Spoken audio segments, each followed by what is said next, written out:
Boa tarde a todos, sejam bem-vindos ao ciclo de webinars às terças, organizado pela Divisão de Costão das Áreas Protegidas, Direção Regional de Conservação da Natureza e Florestas do Alentejo do ICNF. Informamos que este webinar está a ser gravado e que no final da intervenção existirá espaço para os participantes colocarem as suas questões. Agradecemos a todos que confirmem se têm as câmaras desligadas. Obrigada. Hoje teremos, a nossa sessão será dedicada ao tema das libélulas, grandes migradores.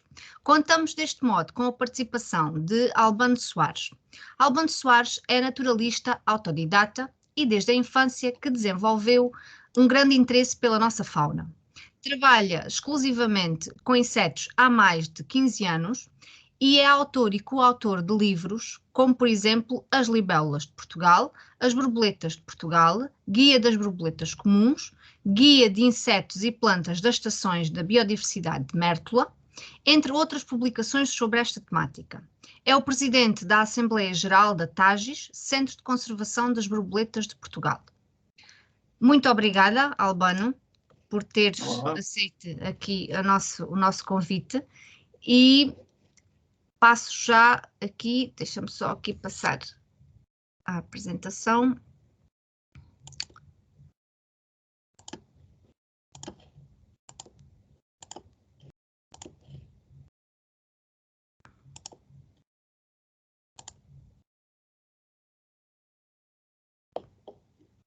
Creio que estão todos a ver aqui a apresentação. Ok. Certo? Pronto, eu irei partilhar a apresentação aqui do meu computador, portanto, depois peço-te, Albano, que me vais dando indicações. Passo-te a palavra, obrigada. Sim. Olá, muito obrigado, Alexandra, muito obrigado, Isa, muito obrigado, ICNF, mais uma oportunidade de estar aqui a falar de insetos, é sempre muito bom, e é uma coisa que eu gosto muito. Vamos então falar sobre um assunto que é geralmente pouco conhecido, que é a migração de libélulas. Os insetos também migram, não são só as aves têm migrações muito conhecidas, épicas, não é? Toda a gente já ouviu falar das aves que migram, das andorinhas que migram para o norte da África no outono, no fim do verão, depois voltam na primavera, das cegonhas que migram, ou migravam, grande parte delas já não migra, das andorinhas do Ártico que fazem uma migração que atravessa o planeta todo, de um polo para o outro polo, mas os insetos também migram. Também são conhecidas as migrações de algumas borboletas, por exemplo a monarca, que tem uma migração muito conhecida entre o Novo México, o México e o Canadá, todos os anos, e depois volta, uma geração seguinte, voltam outra vez ao Novo México a passar o inverno. Também são conhecidas migrações na Europa de algumas borboletas, como a Bela Dama, o Almirante Vermelho, que também migram, mas são menos conhecidas. Ora, as libélulas são grandes migradores também. E são notórias e conhecidas e já muito estudadas algumas migrações de algumas espécies noutros continentes, nomeadamente a Pantala flavescens, que é uma espécie que migra em várias partes do mundo, praticamente só não existe na Europa Ocidental, começam agora a aparecer na Malta, nessa zona aí, e apareceram há 2 anos na Alemanha, em Portugal ainda não apareceram, e também a Anax junius, que é uma espécie americana que tem migrações documentadas e estudadas com microtransmissores desde o sul dos Estados Unidos para o Canadá. Ora, na Europa também existem libélulas migradoras, algumas já são migradoras de outros lados também, como da África, e todos os anos, mais ou menos em outubro, fim de setembro, outubro até novembro, assistimos a vagas de libélulas que vêm de sul para norte, que vêm e às vezes até chamam a atenção pela sua quantidade. Ora, podes mudar, Alexandre?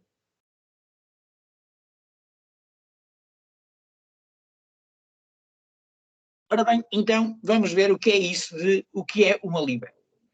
Ora, as libélulas, podes mudar outra vez, por favor? Mais. Isso é o ciclo de vida. Mais. Exato. Exato, anterior. As libélulas são insetos, os insetos dividem-se em 2 grupos, são os hemimetabólicos e os holometabólicos, ou seja, os que têm metamorfose incompleta, os hemis, e os que têm metamorfose completa, os holometabólicos. E as libelas pertencem ao primeiro grupo desses insetos, são aqueles que se chamam ter metamorfose incompleta, ou seja, não passam por aquela fase que muita gente conhece nas borboletas e nas moscas, que é a fase de pupa. Ora, as libelas não passam por essa fase e são insetos com 2 pares de asas, com o corpo dividido em 3 partes, uma grande parte dos outros insetos, 6 patas, ou seja, hexapodes, mas, contrariamente a muitas ordens parecidas, têm antenas minúsculas. Como podem ver nesta imagem, quase praticamente não se vêem as antenas. Isso é uma característica dos adultos das libelas. A ordem chama-se Odonata e uma dessas características é este aspecto alongado, estas asas grandes, cabeça desenvolvida, com olhos muito desenvolvidos e antenas minúsculas. Isso separa logo as libelas de grande parte dos outros insetos. E as libelas, elas próprias dividem-se em 2 grandes grupos. As libelas propriamente ditas, estamos agora a olhar precisamente para uma, são as anisópteras, que têm como principal característica de separação, que separa das libelinhas, que é outra, a zigóptera, terem as asas anteriores, que são aquelas mais próximas da cabeça, mais estreitas, com um formato ligeiramente diferente das asas posteriores, que são as mais afastadas da cabeça, e isto define logo se um odonata é uma libela ou uma libelinha. Neste caso, como podem ver, é uma libela. Não é pelo tamanho, não é pelo facto de fecharem as asas quando pousadas, não é por mais nada. O facto mais marcante que separa estas 2 subordens, ou seja, as libelas e as libelinhas, é o formato das asas. Cá está uma libela com as asas anteriores mais estreitas do que as posteriores. Ora, passa para o outro, por favor, a seguir. E cá está uma libelinha com os 2 pares de asas, ou seja, um zigóptero, exatamente com o mesmo formato. Aliás, se eu trocasse a ordem das asas deste inseto, ninguém repararia, porque as asas são exatamente iguais. É isto que separa, então, as 2 subordens. Ouvimos muitas vezes falar que, mas as libelinhas são mais pequenas. Na verdade, em Portugal até a maior parte são mais pequenas, mas nós temos em Portugal libelinhas maiores do que algumas libelas. Pois porque quando param, fecham as asas. Isso é mais ou menos verdade para a maior parte, mas há sempre exceções, por isso a melhor maneira de distinguir os insetos deste grupo, ou seja, as 2 subordens, é realmente o formato das asas. Mais uma vez, libelas, 2 pares de asas de formato diferente, libelinhas, 2 pares de asas de formato igual. Agora, pedia-te, Alexandre, para voltar quase ao início, onde estão as larvas das libelas. Exatamente. Vamos agora falar, anterior, outro, exatamente. Vamos agora falar do ciclo de vida de todas as libelas e de todas as libelinhas. Também é uma coisa que as separa dos outros insetos, ou de grande parte dos outros insetos. Como as libelinhas e as libelas, ou seja, a ordem odonata, têm uma forma típica de acasalamento, é esta que vocês estão a ver, em roda ou coração. Ou seja, é uma forma em que o macho apresenta um organismo único entre os insetos, que é um órgão genital secundário, que é onde a fêmea está a tocar com o abdômen, que é a seguir logo ao tórax, e desta forma acasalam, desta forma, o que é típico e até esteticamente muito bonito. A seguir, podes passar a seguir. A seguir, elas acasalam e 99,9% das libelas estão dependentes da água, ou seja, os ovos são postos na água ou nas proximidades deste meio. Só existem meia dúzia de espécies que vivem em terrenos encharcados na Austrália, na América do Sul, não são assim, mas são meia dúzia de espécies e também estão dependentes da água, não vivem bem dentro da água, mas vivem em terrenos encharcados. Todas as outras vivem na água, em vários tipos de água, desde águas temporárias que secam no verão, outras águas correntes e cristalinas, com muito oxigênio, outras com águas paradas e grandes espaços aquáticos como grandes lagos, outras como... há libelas para quase todos os espaços aquáticos de água doce que nós conhecemos. Elas são todas de água doce. Acho que existe também uma espécie ou duas que também habita águas salobras ou até mesmo salgadas, mas todas as nossas habitam, e quase todas as libelas do mundo, em água doce, e são por isso um bom indicativo da qualidade da água, porque há libelas que suportam muita poluição e há libelas que não suportam nenhuma. Por isso, são um bom indicativo da qualidade das águas. E do ovo sai uma coisa que depois de crescer fica mais ou menos assim, depende da espécie e da família, mas é um inseto um imaturo com este aspecto, com um aspecto parecido. E daí também eu ter falado que as libelas eram N-metabólicos, ou seja, de metamorfose incompleta, porque os adultos, os imaturos, são apenas quase adultos sem asas.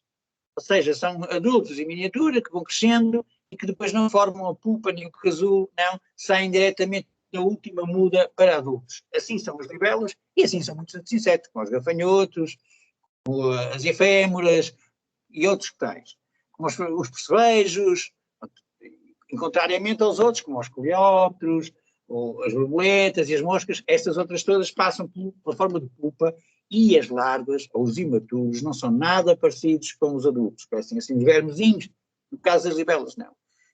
Este adulto vive na água, podes passar para a frente, Alexandra,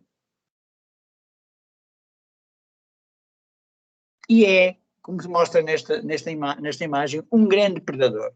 Neste caso, está a comer uma larva de uma libelinha, de um zigóptero, mas podia comer até um pequeno vertebrado, como um girino ou um peixe, outros insetos, outros invertebrados, são grandes predadores. Para isso tem uma boca, um aparelho bucal, que aqui se vê mais ou menos, que se destaca do resto da cabeça.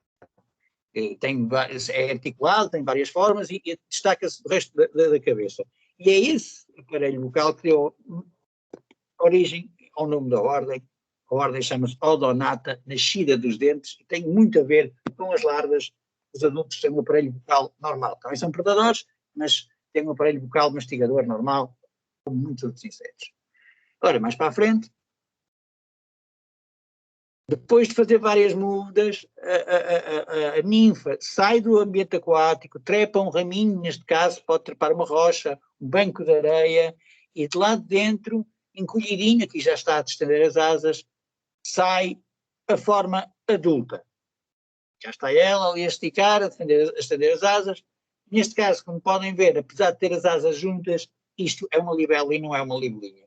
Isso é que eu dizia que a melhor maneira é mesmo o formato das asas, porque em certas partes da vida todas elas fecham as asas como as libelinhas.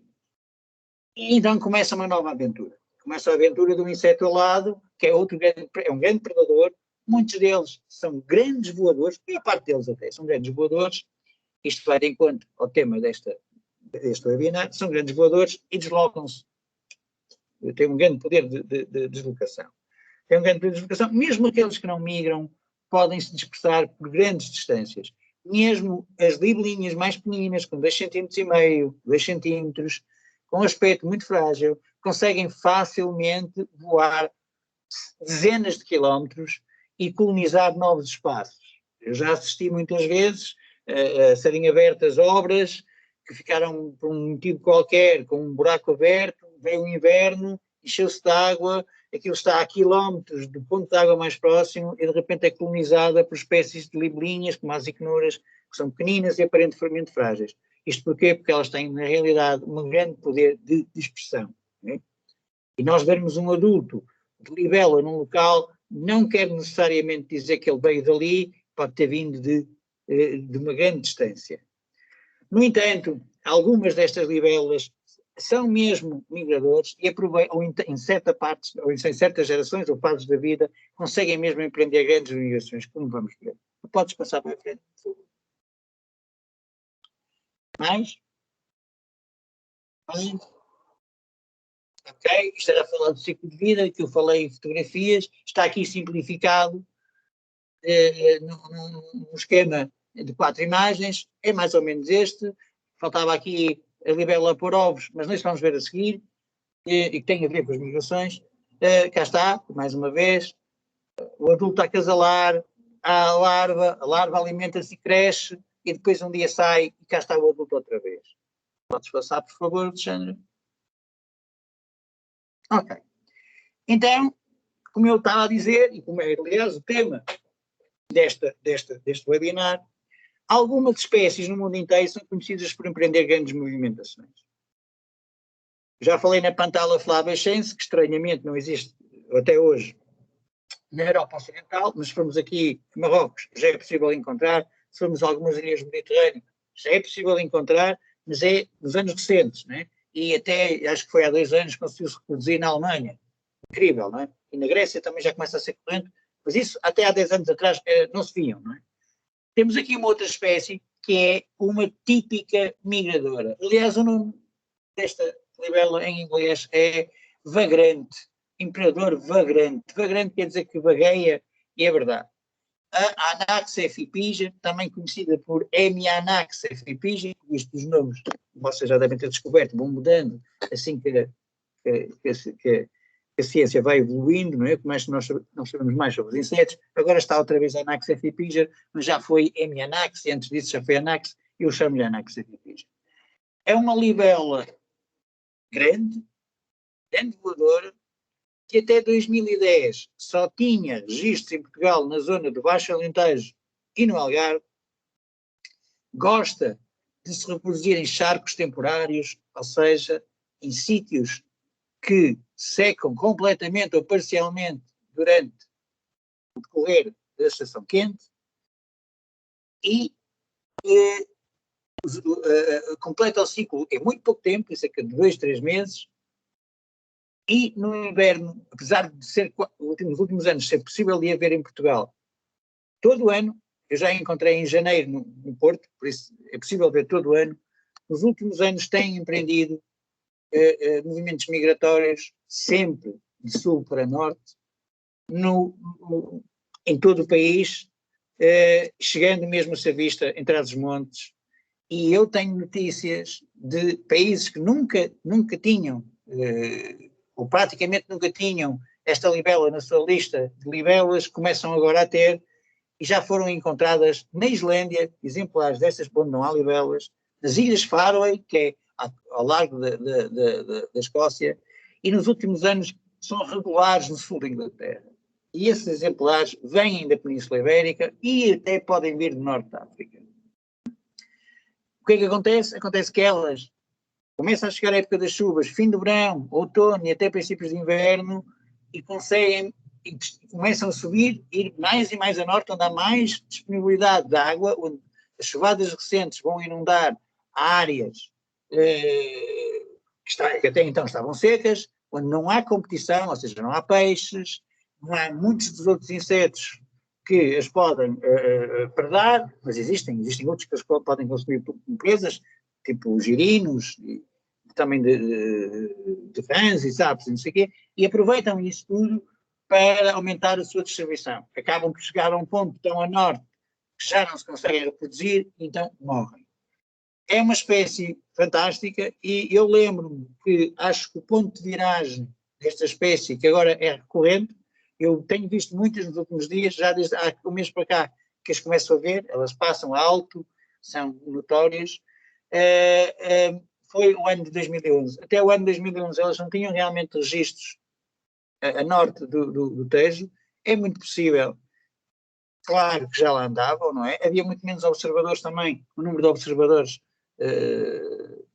também aumentou muito, mas, por exemplo, eu já andava no terreno aí há uns anos e nunca tinha visto nenhuma e de repente comecei a vê-las e a vê-las cada vez mais e mais e comecei a receber notícias de outros países que nunca as tinham visto e que agora, onde o número de observadores não aumentou assim tanto, porque já eram países que já tinham, como Inglaterra, Alemanha, Norte de França, já eram sítios Holanda, onde já havia muitos observadores, não é? Então, começaram a vê-los, isto também é um sinal inequívoco que algo está a mudar com o nosso clima. Cá estão, esta posição da oposição é típica de algumas espécies, desta também é, chama-se ovoposição in tandem. O macho segura a fêmea depois do acasalamento, aquele acasalamento em roda, e acompanha na postura. O que é que ele ganha com isto? Ela ganha mais do que ele, porque é assim, as libélulas acasalam e armazenam uma quantidade enorme de esperma de vários machos.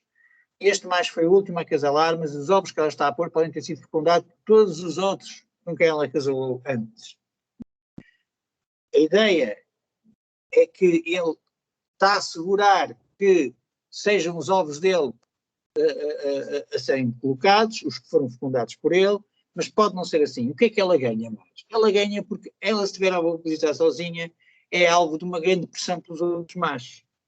Os outros machos tentam casar com ela torna-se mais vulnerável, chama mais a atenção a predadores, tem mais desgaste físico, ou seja, é capaz de não ter tanto tempo para pôr ovos, porque é consumida por um predador, porque morre mais cedo.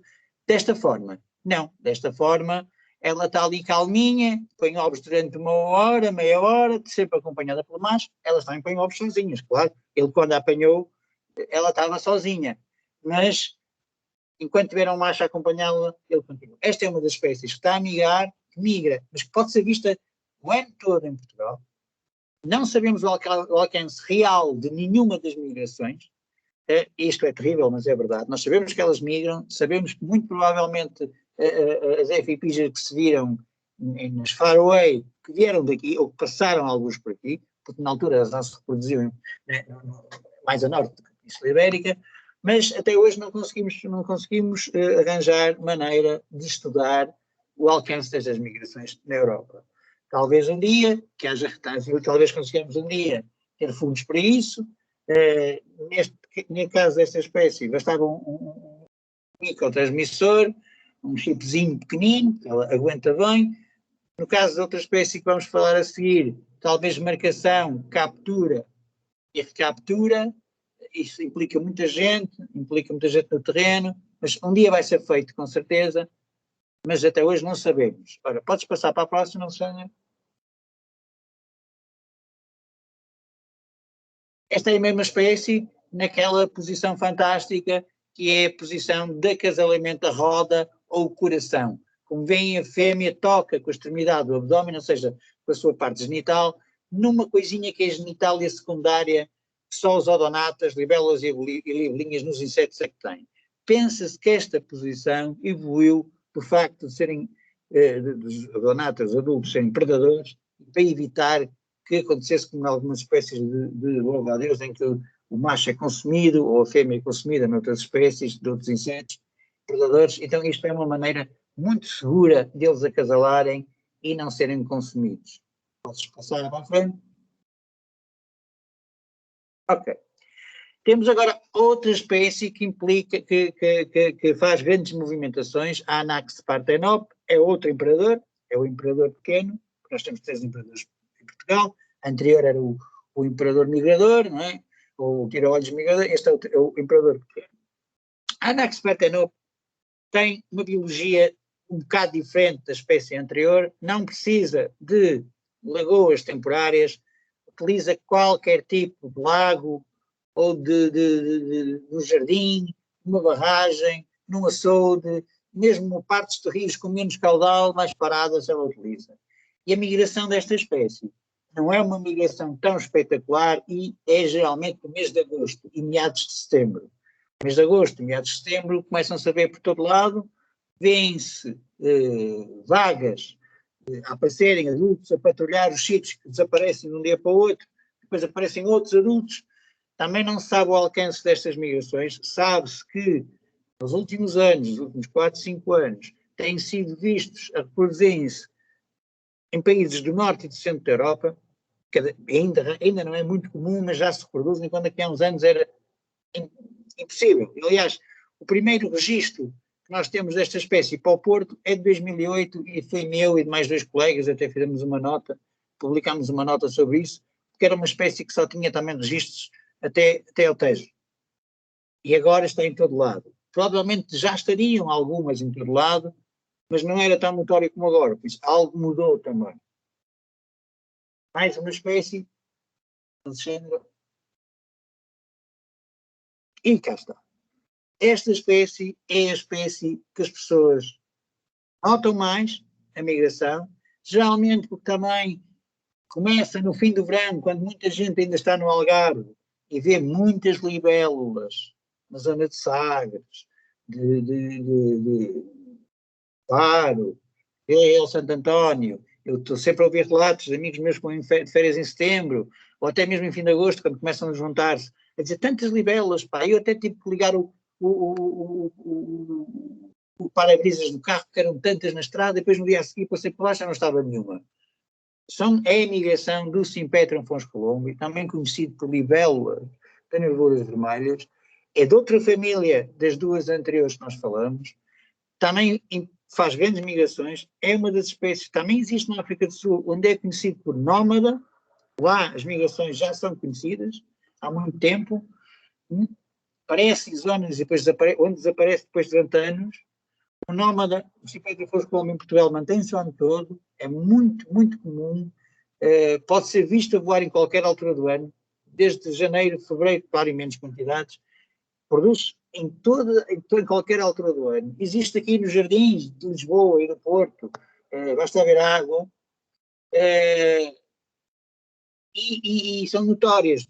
Conheço muita gente que tem histórias estar, por exemplo, em sítios onde eles têm que se juntar para passar obstáculos, como por exemplo para atravessar rios, parques das nações. Muita gente diz, um dia destes, no outono, estava no Parque das Nações, eram tantas que libelas vermelhas a passar, são estas. Eu, inclusive, já fiz uma entrevista em termos pacíficos, as pessoas estranham estes movimentos migratórios e às vezes até ficam preocupadas, parece um sinal bíblico, não é nada disso, isto é um movimento normal, não é? Acontece todos os anos, só que às vezes é com menos frequente, outras vezes é menos numeroso, nota-se menos, é menos numeroso, outras vezes está mais concentrado e notam-se mais. Ainda há dias, um colega meu telefonou aqui muito perto, eu moro em Lisboa, de Amadora, a dizer, estou no 17º andar em minha casa, e começou-me a contar, era tipo, num minuto, ele via 10 a passarem, ou 20 a passarem, em frente à janela dele no 7º andar. Também vão para o norte. A estratégia é sempre a mesma, é aproveitar os recursos aquáticos que são mais abundantes a norte, porque já choveu mais a norte, não é? Porque vai chover mais a norte, ou seja, às vezes uma pocinha daqui a um mês já é um tanque enorme, já tem muita água, e eles vão aproveitar-se disso e vão por aí fora e atravessam para o lado de lá, chegam à Inglaterra. Em Inglaterra existem anos que não se vêem e existem anos que se veem muito. Nos últimos anos tem-se visto praticamente todos os anos, e isso também é uma mensagem de que algo está a mudar com o nosso clima. Esta espécie, vocês vão ver, oposita em todos, vocês estão a ver em todos os tipos de água, quer seja lagoas temporárias, quer seja nos chafariz de uma cidade, num tanque, qualquer lugar. Lá está o tal, a oposição em tandem, que o macho segura a fêmea, e ela, neste caso, nos casos anteriores, as fêmeas inserem os ovos em materiais, pode ser lama, pode ser caules de plantas. No caso desta família, elas, por isso, simplesmente despejam os ovos para a água. São mesmo muito abundantes. Eu, uma vez em janeiro, aqui no Jardim do Campo Grande, vi uma emergência, ou seja, a saírem da água, em janeiro. Foi nos aqueles dias de janeiro em que não estava muito frio, estavam para aí 15 graus, e vi uns 50 indivíduos a saírem da água. Eles deixam depois para trás a pele da última muda, que se chama exúvia, e pronto, por isso eles conseguem mesmo aproveitar todo o tempo para se reproduzirem, e daí estas migrações. O que é que eles ganham? Eu já disse, ganham espaço de distribuição, não é? E ganham mais descendentes. Haverá anos em que esses ovos postos em charcos a norte de certas latitudes não vão sobreviver, porque entretanto vem o inverno e esses sítios congelam, mas outros anos conseguem, e pelos vistos nos últimos anos cada vez conseguem mais vezes. Agora, Alexandra, aqui está uma seta do que nós pensamos que sejam as migrações prováveis das libélulas da Península Ibérica para o resto da Europa. Temos uma seta para o centro da Europa, que é uma migração provável. Temos relatos dos nossos colegas bascos que vêm em certas alturas do ano, agora, um grande ajuntamento de libélulas nas passagens alpinas também, por isso é que se pôs a seta por ali, e que conseguem chegar ao outro lado, mas muitas vezes também temos relatos, e cada vez mais, da Irlanda e da Inglaterra, da Escócia. As Ilhas Faroe são umas ilhinhas pequeninas que estão ali ao largo, não se vêem, ao largo da Escócia, um bocadinho mais a norte, já é quase circular, aliás, acho que já pertence mesmo ao circular, e quase todos os anos, nos últimos anos, têm aparecido lá libelas. Não há nenhum registro de nenhuma libela nas Ilhas Faroe. Elas não se conseguem reproduzir lá, pelo menos não conseguiam até agora. A prova de estarem lá libelas é que são indivíduos bragrantes que lá conseguem chegar.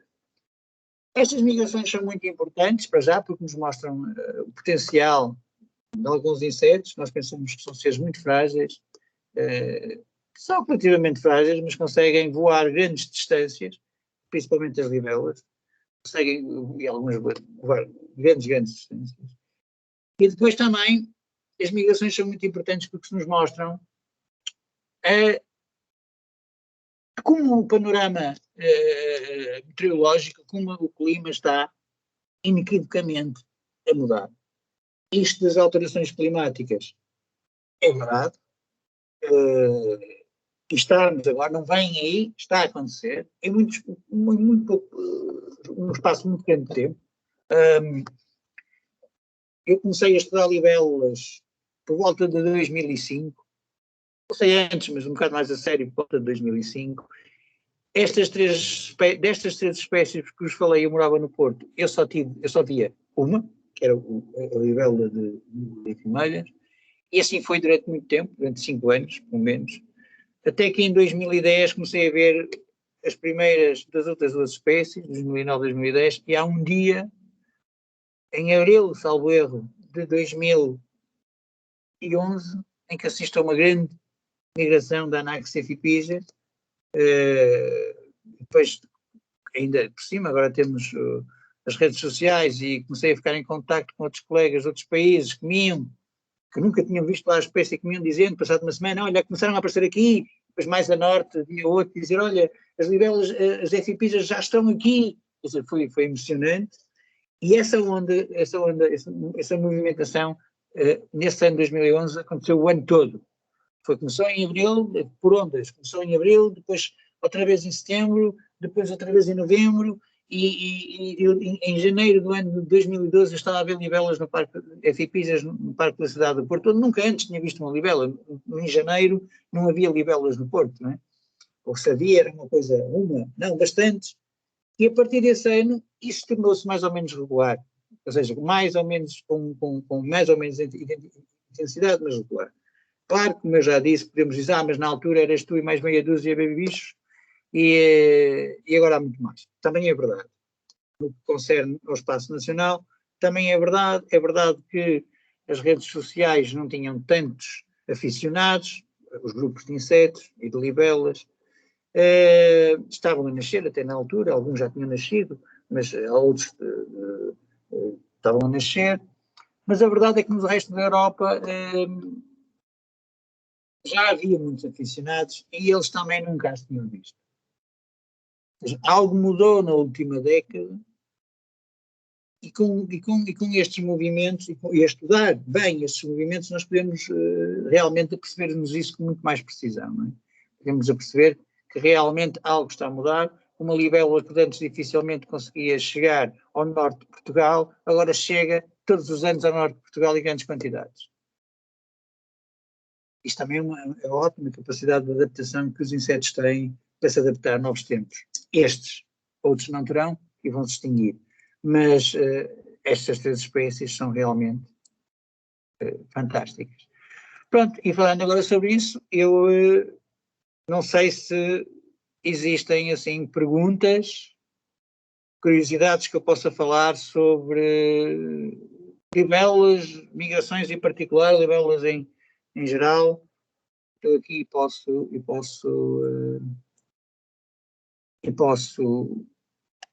responder a essas perguntas, ou tentar, na parte das vezes, pelo menos tentar consigo. Obrigada, Albano.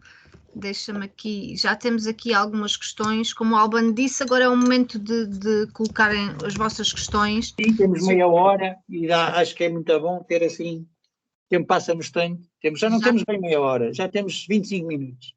Temos aqui a possibilidade dos participantes colocarem as questões de forma oral ou através do chat, é como preferirem. Para colocarem de forma oral, pedimos só que levantem a mão e que o façam para que nós possamos, de qualquer das formas, enquanto não nos chegam as questões orais, temos já aqui algumas questões no nosso chat, que eu passo a ler, Albano. Paulo Rocha questiona o seguinte: não é verdade que outra característica que separa as libélulas das libelinhas é a fixação das asas nas libélulas fixas na parte lateral do tórax e nas libelinhas fixas na parte posterior do tórax? Não, o que acontece é que nas libelinhas o tórax é ligeiramente diferente do que nas libélulas, porque há um órgãozinho que pertence ao tórax, que se chama pronoto, que é um órgãozinho pequenino, mas que nas libélulas é minúsculo e praticamente não se vê, e nas libelinhas é bem visível e é maior. Por isso transforma a proporção das coisas, transforma um bocado a proporção das coisas. Agora é assim, o que eu disse é a maneira mais fácil e inequívoca de chegar a essas duas subordens. Claro que haverá outras. Existem, por exemplo, outras diferenças anatómicas entre libelinhas e libélulas.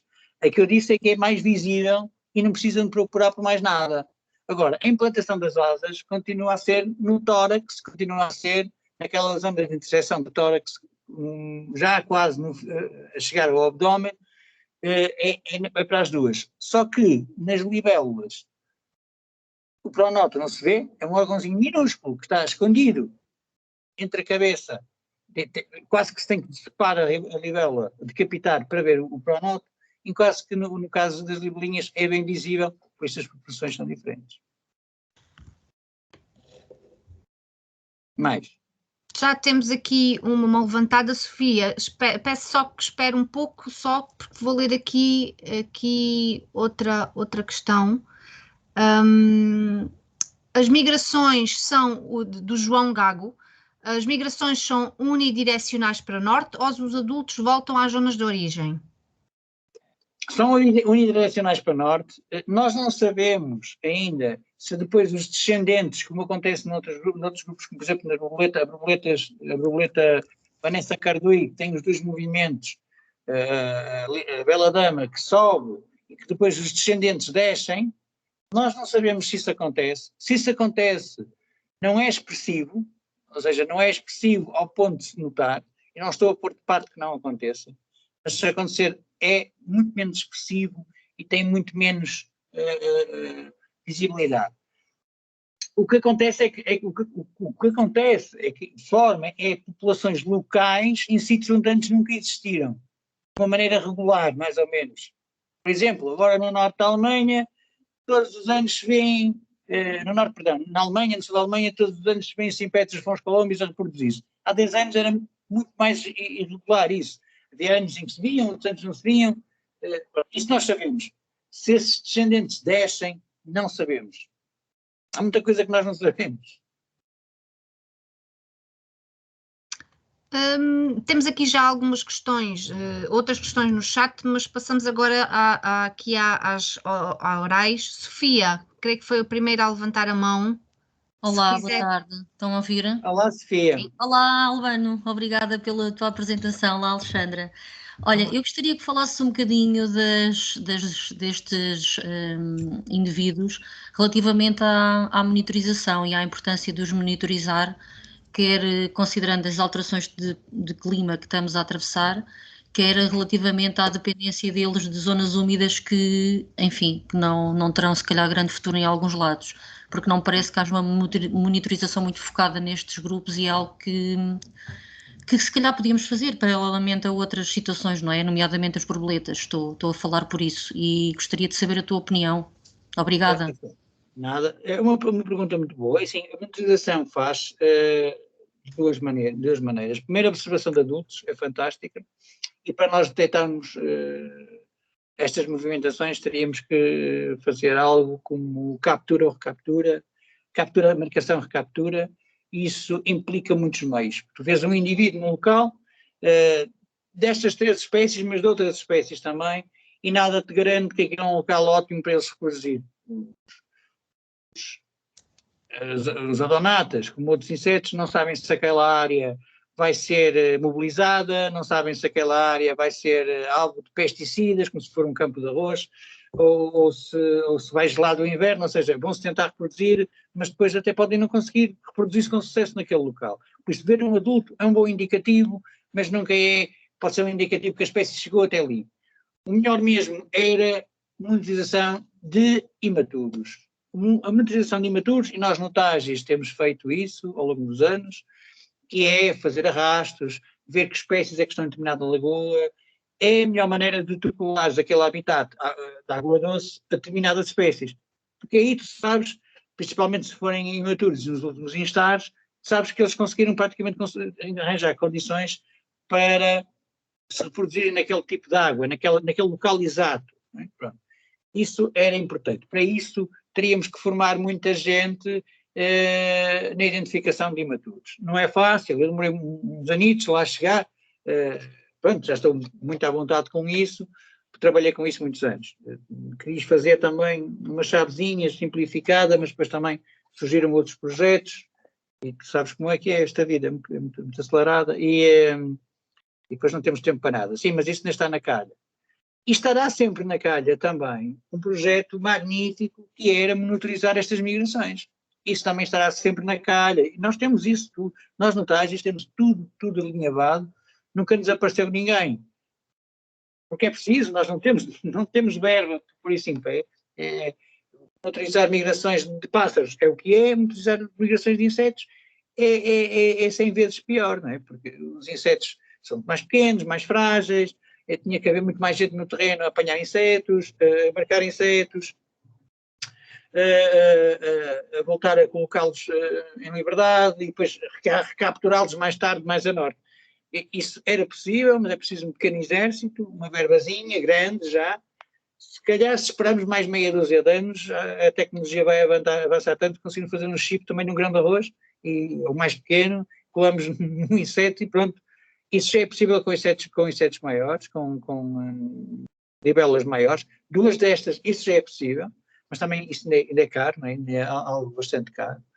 E também ainda implica muita gente. Depois tens de ter gente no terreno, a tentar perceber se os insetos estão a passar por lá, com material e não sei o quê. Mas isso nós temos tudo alinhavado. Se um dia alguém aprovar isso e nos disser que querem fazer isso, nós montamos o esquema em espaço de 15 dias. Mas nunca conseguimos. Sim, mas é muito importante. Isso era muito importante fazer. Era muito importante por todos os motivos que disseste e mais algum. Mais? Temos aqui Alexandre, se quiser colocar a sua questão, Alexandre Pereira. Estão a ouvir? Sim. Muito bem, boa tarde. Boa tarde, obrigado pela excelente explicação e já quando foi das abelhas selvagens também foi muito interessante. E realmente eu gostaria de, portanto, fazer uma pergunta muito simples. Visto que as libélulas são bons indicadores das variações de clima, gostava de saber se também são bons indicadores das variações da qualidade da água, ou seja, nomeadamente o excesso de matéria orgânica por causa de gado em barragens ou outro tipo de poluição nesse sentido, se a qualidade da água interfere também na biologia das libélulas, neste caso. Obrigado. Muito obrigado pela pergunta. Interfere na biologia de todos os seres aquáticos, mas nas libélulas também. Uma água com demasiados nutrientes, demasiado gado, é uma água que vai ficar muito mais ácida, uma água... nós temos, com as libélulas é possível, porque assim nós temos libélulas, como comecei por explicar, quase para todos os tipos de água doce que temos em Portugal. Temos um grupo de meia dúzia que aguenta tudo. Temos aí um grupo de meia dúzia de libélulas que aguenta e consegue completar o ciclo em quase todo tipo de águas, com muita poluição, águas que aquecem estupidamente durante o verão, temos tudo. E depois temos outras que são muito exigentes, em vários tipos de habitats. Ou seja, se eu estiver numa charca de rega e encontrar 4 ou 5 espécies só em grandes quantidades de uma espécie ultra resistente, sei que passa algo menos bom, ou seja, que está bom para ela, mas que não está bom para outras muito mais exigentes, se eu não os encontrar. esse rácio é relativamente fácil de fazer, mesmo com a observação de adultos. Claro que é melhor sempre ver, como eu disse, as larvas, porque as larvas é que estão na água, essas é que vieram daquela água, não é? As que andam ali à volta, em princípio vieram, mas podem ter vindo deixar cá 1 quilómetro de distância onde está tudo perfeito. Por isso, 1 quilómetro para uma libélula é como nós atravessamos a rua, porque elas têm uma grande capacidade de dispersão, voam em linha reta, não têm que andar por estradas, por isso aquilo é rápido, 1 quilómetro é muito rápido. Por isso, se se encontrar espécies resistentes, ou seja, como eu chamo, muito hiperresistentes e generalistas, que vão a todas, não é? Em grande quantidade, e não encontrar praticamente outras um bocadinho mais exigentes, ou muito poucas, eu sei que aquela água está boa para as outras, mas não está para aquela. E se está boa para as outras é porque é uma água que tem pouco oxigênio, é uma água que tem poluentes, às vezes químicos, às vezes orgânicos, mas tem poluentes. Sim, é possível.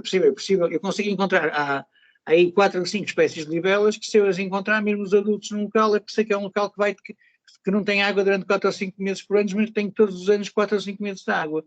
Por isso também há libelas assim, há libelas que também indicam zonas de charcos temporários. Conseguimos, com as 62 espécies que estão citadas para Portugal, conseguimos facilmente fazer esse tipo de percebermos desse tipo de situação.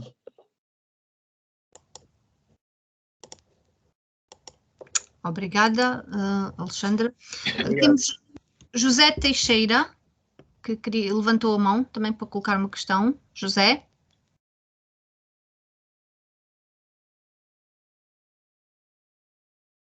Entretanto, José. Estou aqui, estava com o microfone desligado, peço desculpa. Olá, Albano. Olá, Zé. Parabéns por todo este longo trabalho de estudo e de divulgação destes animais. É excepcional toda essa dedicação. E queria fazer a minha pergunta à volta dos materiais que nós podemos usar para termos capacidade de identificar algumas das espécies e podermos também fazer aquilo que se estava já a falar da monitorização, perceber como é que as populações estão a evoluir, etc. Né? E tinha aqui, no fundo, 3 perguntas para ti à volta disto, que era, uma delas, por exemplo, uma ferramenta que se tem usado muito agora, o iNaturalist, ela funciona bem para os vários estádios das libelas, quer para larvas, quer para adultos, por exemplo. Imagino que para adultos sim, para larvas não sei, não é? Para adultos é ótimo. Aliás, nós sabemos muito sobre adultos de Eldonata e de outras, tu sabes, de outras espécies com o iNaturalist. Vai haver sempre erros, mas esses erros vão-se afinando, não é? Essas esquininhas vão-se limando, mas funciona muito bem.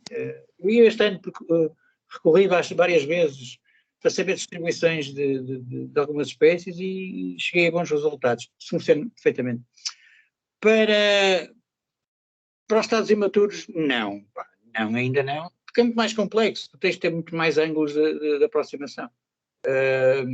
As larvas não se conseguem identificar 90% das vezes com uma fotografia dorsal, a espécie, às vezes até o género consegue.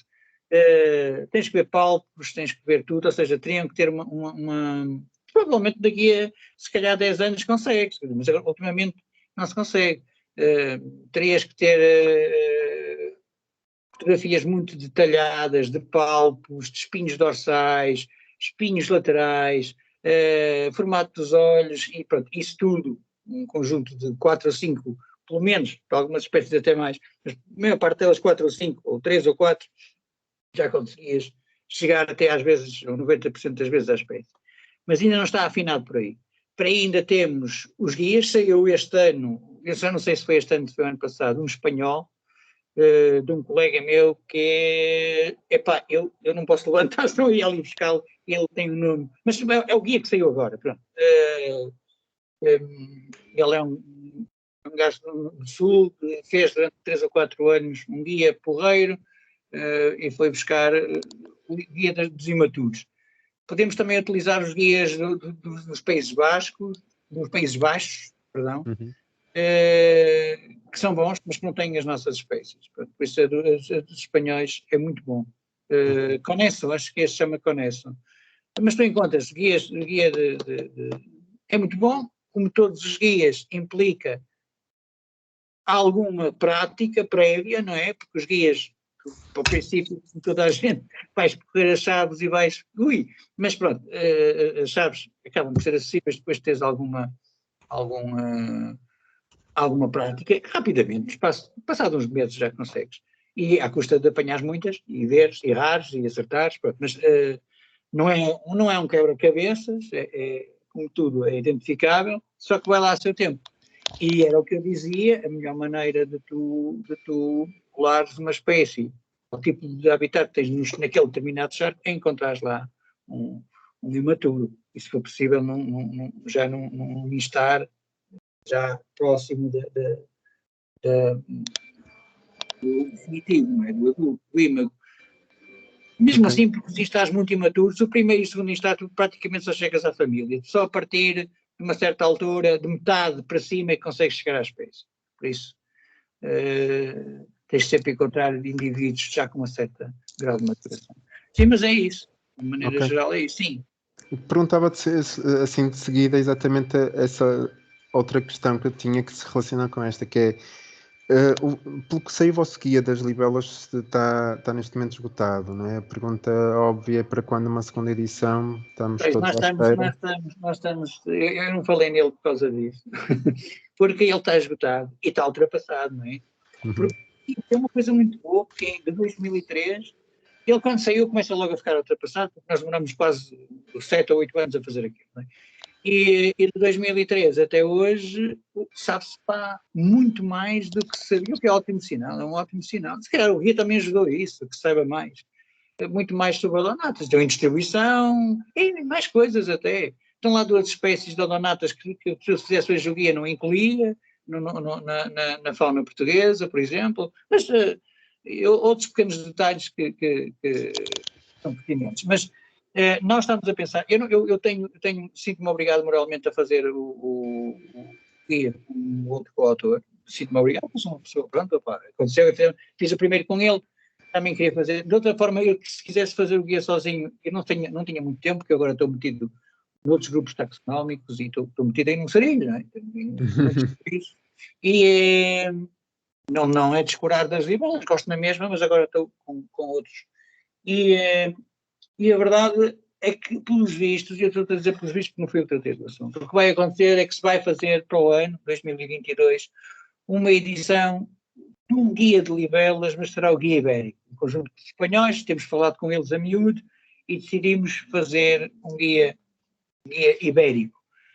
Eu queria já dizer que sim e tal, vai ser XPTO, mas não sei porque isso anda assim um bocado ainda encoberto nas brumas aí da Avalon, por isso, mas em princípio sim. De qualquer maneira é muito pertinente que haja um guia de libelas para as pessoas, para aproximar mais ainda. Essa pergunta de para quando um novo guia de libelas, não é todos os dias, mas todas as semanas alguém me pergunta. Sim, era pertinente. Mas não está esquecido, não está tipo, nunca, não. Até porque não é. Se fazer um guia de libelas de Portugal agora, em 3 meses eu fazia um guia de libelas, percebes? Não precisava de mais. Para mim isso é terrível, porque eu tenho outras coisas para fazer e se tivesse que fazer aquilo sozinho tinha que estar acordado 15 horas por dia, mas fazia. Percebes? Não sei isso.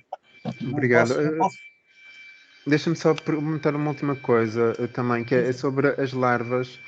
E não havendo nenhum recurso, não é, de Portugal especificamente, sei que há uma chave dicotómica para a Espanha. Sim, é essa que eu falei, o guia das larvas, sim.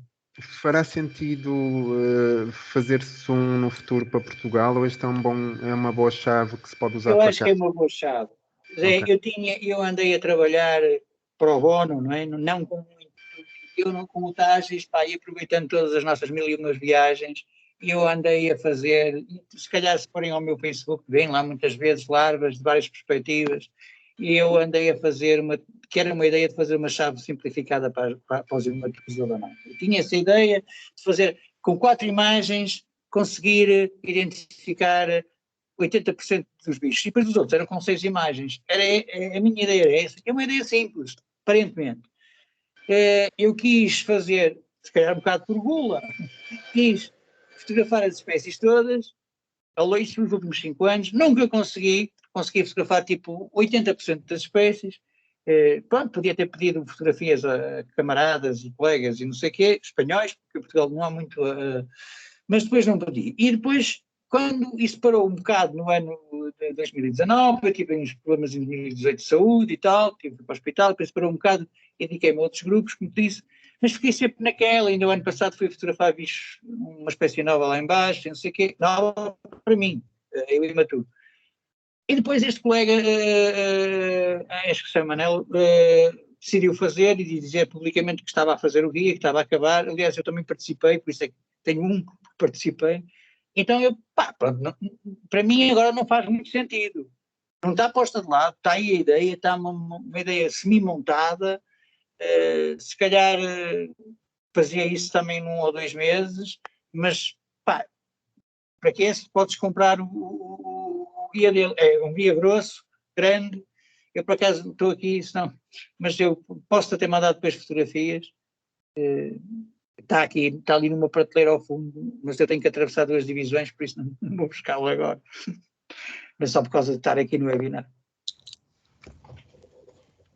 Assim, a ideia é que eu acho que neste momento não faz sentido eu fazer isso. Agora, se alguém quiser, por amor de Deus, é como tudo, não é? Eu acho que a segunda edição do guia vai ser sempre necessária, mas claro, a seu tempo. Sim, nós no guia estávamos, não sei se é um bocado megalómano, mas as conversas que eu tenho tido é no guia inserir os imaturos, percebes? Mas vai ficar tipo um calhamaço. Ou seja, se calhar não vai ficar muito digerível. Mas há essa ideia, percebes? Também há essa hipótese. Obrigada. Joaquim Nascimento, entretanto, creio que levantou a mão, mas já não tem a mão no ar. Entretanto, se quiser colocar a questão. A Sofia, entretanto, também a propósito da sua questão, colocou aqui no chat o seguinte: portanto, é inútil registar adultos, não sabemos não, o que não é inútil. será. Não é inútil. O que eu disse não é inútil, é muito bom. Registar adultos é uma presença e é um indicador de que a espécie chegou até ali, anda ali. Tem uma grande hipótese de se ter reproduzido no local. Mas bom é fiável para coar um tipo de água àquele determinado tipo de espécie, aquela espécie particular, aquele indivíduo particular, é encontrar imaturos. Não é inútil, não. É muito útil mapear os adultos. Não foi, se ficaram com essa ideia, não foi isso que eu quis dizer. Entretanto, temos aqui bastantes questões escritas aqui no nosso chat.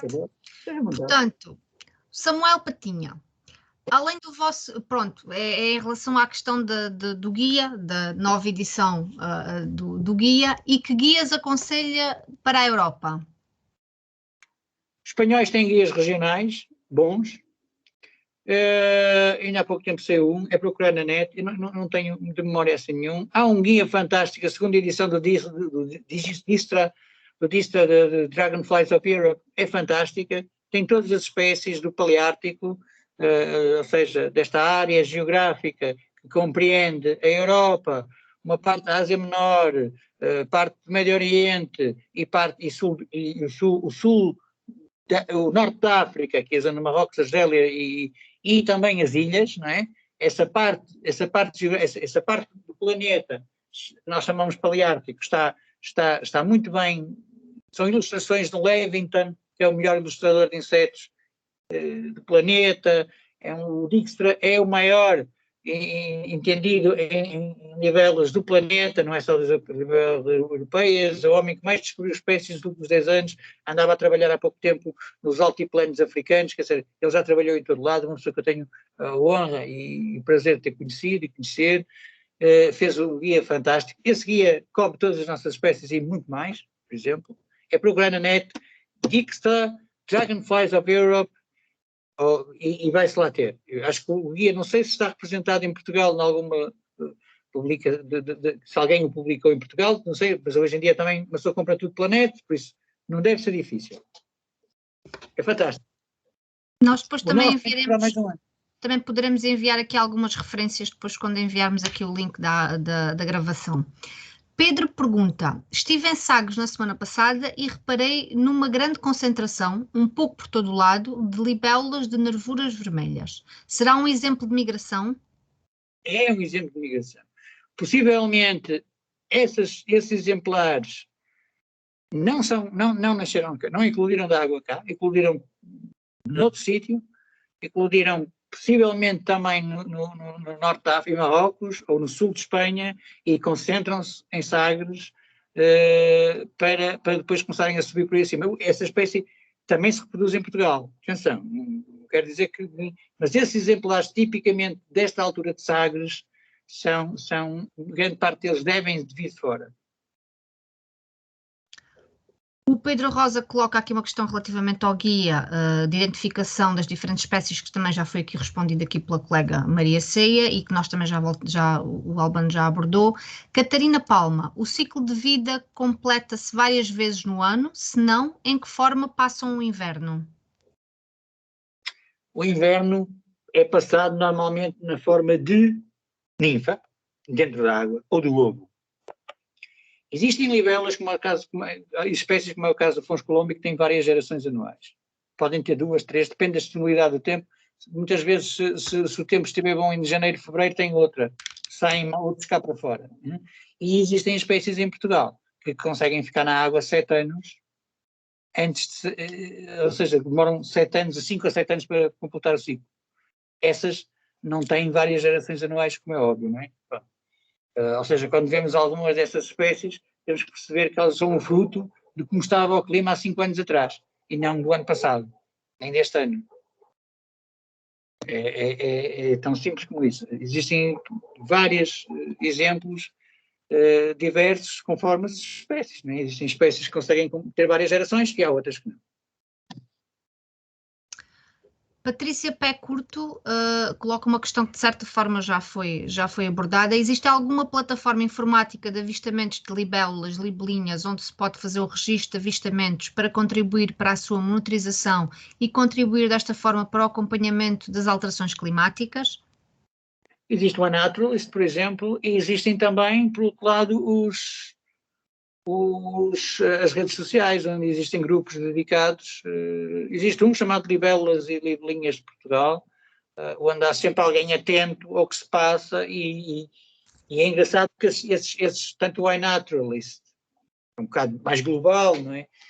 Como as redes sociais, e as redes sociais estão ligadas, por exemplo, nós temos um grupo que eu sou administrador, eu e outros, que é o Libelas e Bolinhas de Portugal, mas tem ligações com os outros grupos espanhóis.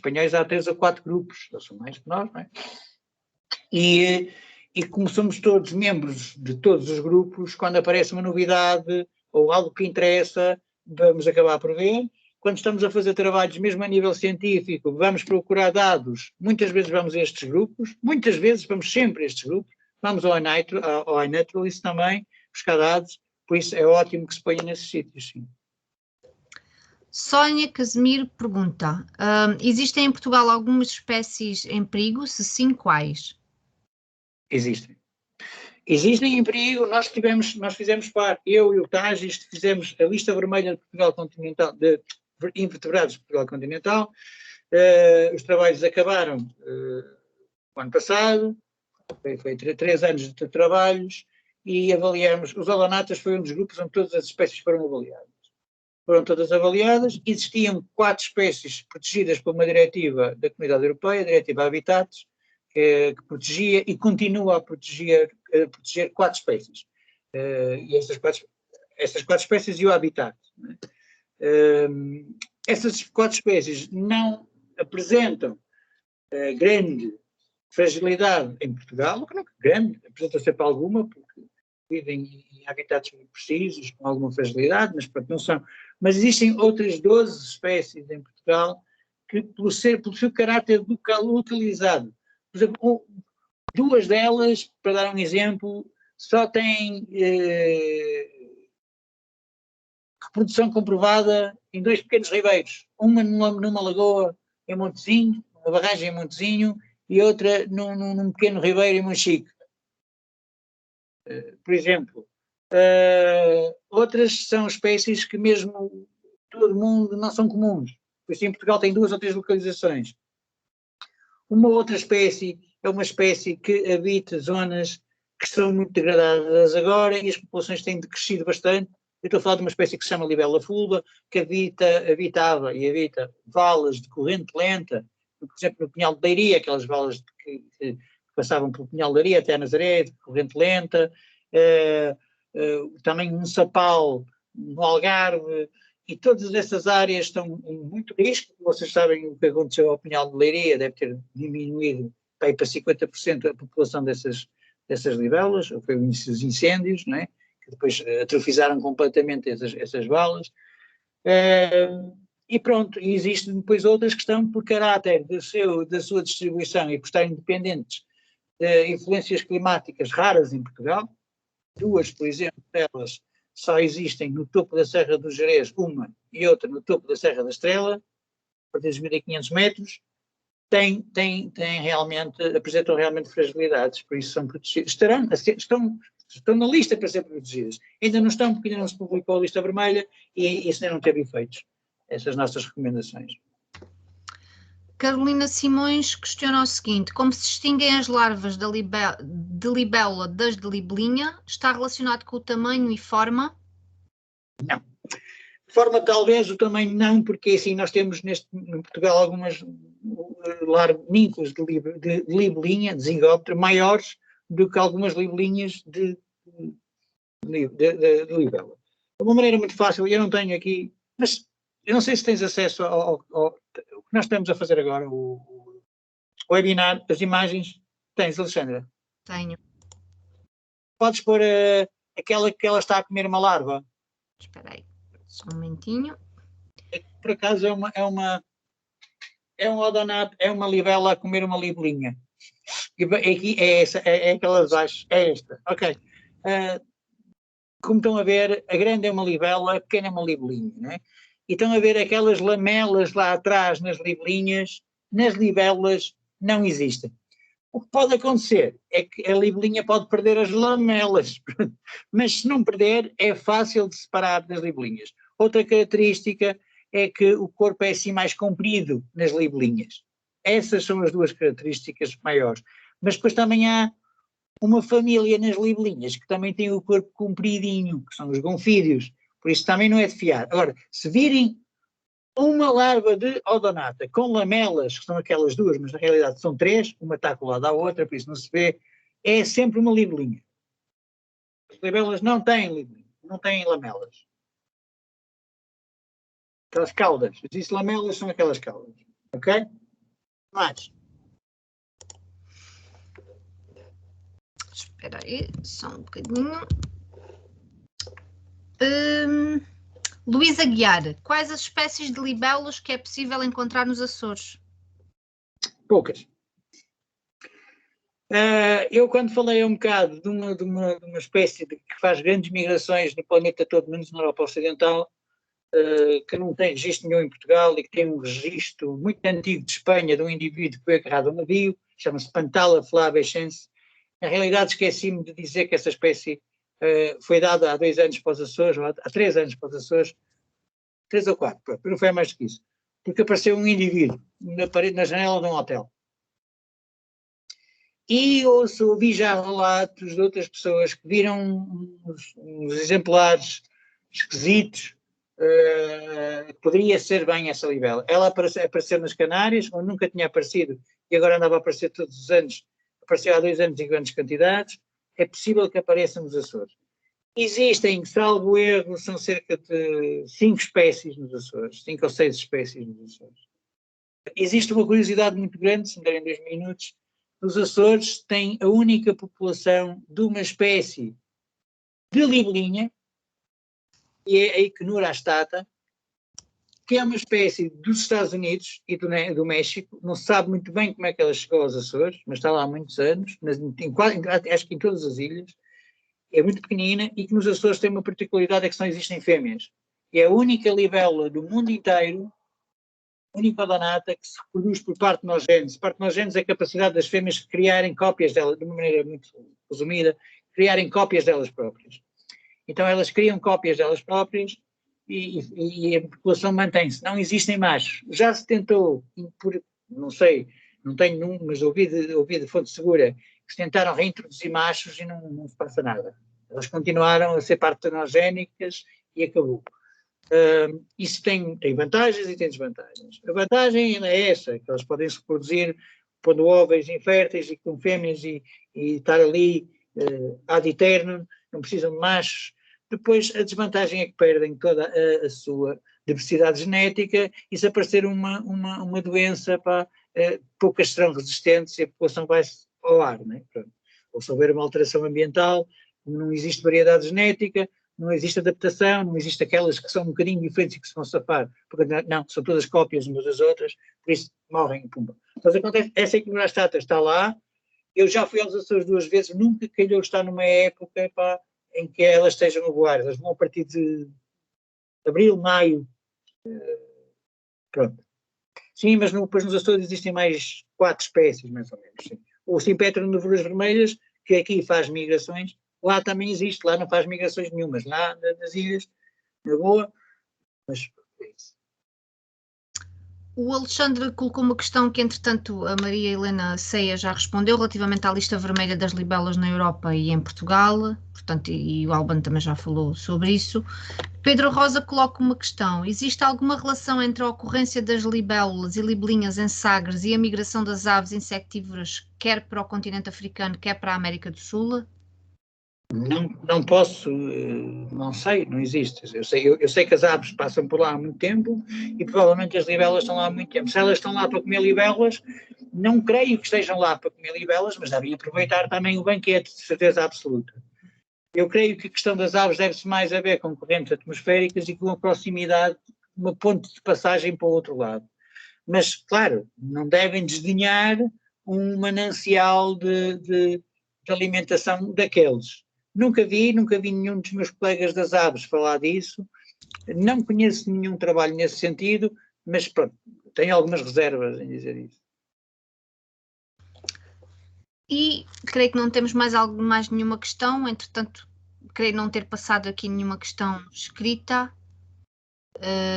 Entretanto, temos aqui...